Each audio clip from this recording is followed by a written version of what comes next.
In today's video, I'll teach you how to share your live location on Facebook Messenger.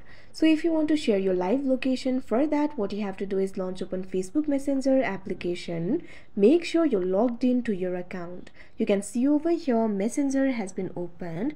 Now what you have to do is simply open the chat of the person with whom you want to share your live location.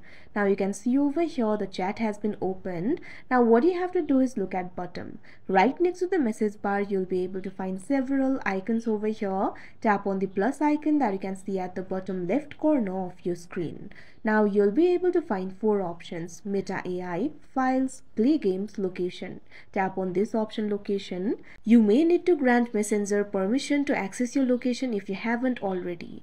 After you do that, you can see over here you'll be able to share the live location. Simply tap on this option, Start Sharing Live Location, that you can see on the screen.